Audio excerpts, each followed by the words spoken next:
Ipininta ng pintor na ito ang huling yakap nilang mag-ina. Panoorin po natin.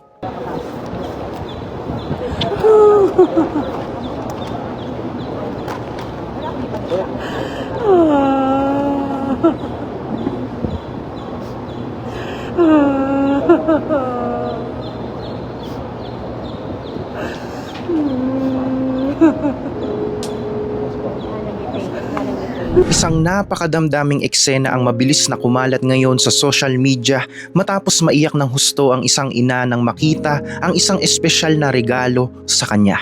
Makikita po natin sa video ang napakatinding pagbuhos ng luha ng isang magulang nang makita muli ang kanilang huling yakap ng kanyang pumanaw na anak na si Rene Baterbonia. Sa sandaling tinanggal ang takip ng frame, doon na tuluyang gumuho ang emosyon ng ina dahil tila na nariwa po ang bawat detalye ng araw na nawala ang kanyang pinakamamahal na anak.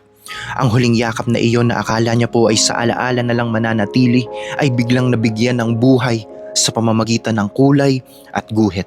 Kaya naman hindi niya po napigilang takpan ang kanyang mukha sa tindi ng kalungkutan. Napakabigat sa dibdib na panoorin ang ganitong tagpo dahil ipinapaalala nito sa atin ang totoong bigat ng pangungulila. Ang pagkawala ng isang anak ay itinuturing na isa sa pinakamasakit na uri ng grief na pwedeng maranasan ng isang tao sa buong buhay niya.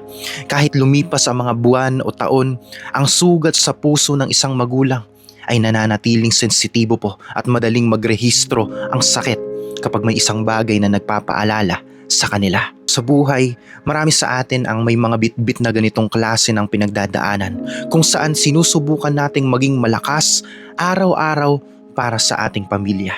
Nagpapatuloy tayo sa ating mga trabaho at mga responsibilidad habang may daladalang malaking dalahin sa loob ng ating mga puso.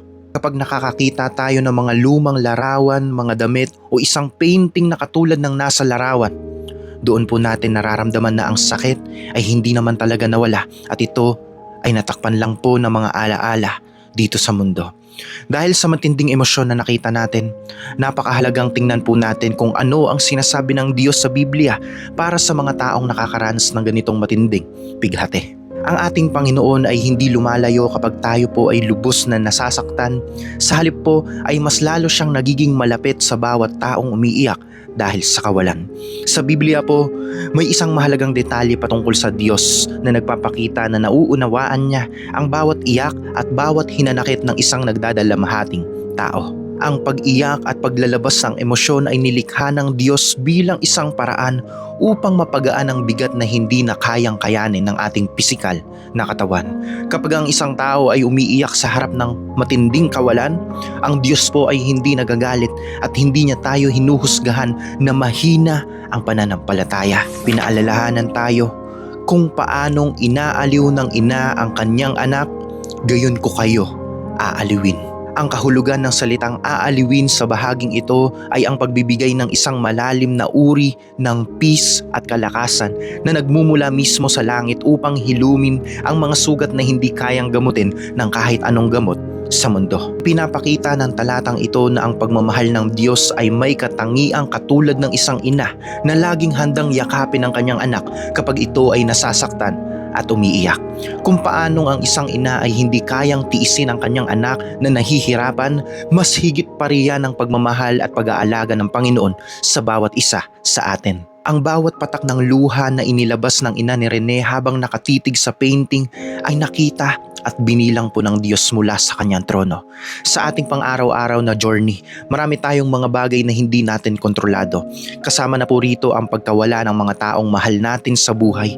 Ang painting na nakita natin ay nagpapaalala sa atin na ang bawat yakap, bawat segundo at bawat sandali kasama ang pamilya ay isang napakalaking blessing na dapat nating pinahahalagahan habang may pagkakataon pa.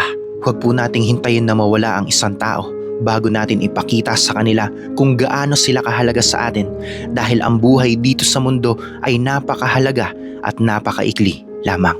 Para sa mga nanonood ngayon na may dinadalang matinding kalungkutan o trauma dahil sa isang nakaraang trahedya, tandaan nyo na may Diyos na handang makinig sa inyong mga tahimik na iyak. Ilabas ninyo sa Kanya ang lahat ng inyong emosyon sa pamamagitan ng panalangin dahil Siya ang pinakaligtas na lugar kung saan pwede nating ibuhos ang ating mga hinanakit. Ang Kanyang pagmamahal ang magsisilbing proteksyon at lakas natin upang makabangon muli at magpatuloy sa buhay kahit pakiramdam natin ay iniwan na tayo ng lahat. Ang proseso ng paggaling mula sa isang matinding sakit po ay nangangailangan ng panahon at sa bawat hakbang ng ating paglalakbay ay kasama natin ang Panginoon na humahawak sa ating mga kamay. Ang huling yakap na ipininta sa obra na iyon ay isang paalala na ang pag-ibig ay hindi natatapos sa kamatayan dahil ang mga alaala ay nananatiling buhay sa ating mga puso habang tayo ay nagpapatuloy. Mabuhay tayo na may pag-asa at panatilihin po natin ang ating pananampalataya sa Diyos dahil Siya lamang ang tanging makakapagbigay sa atin ng tunay na comfort sa gitna ng mga pinakamadidilim na yugto ng ating mga buhay. Pahalagahan natin ang mga taong nakapaligid sa atin ngayon. Magpatawad tayo at magpakita ng pagmamahal sa bawat pagkakataon dahil ang bawat araw ay isang regalo mula sa itaas.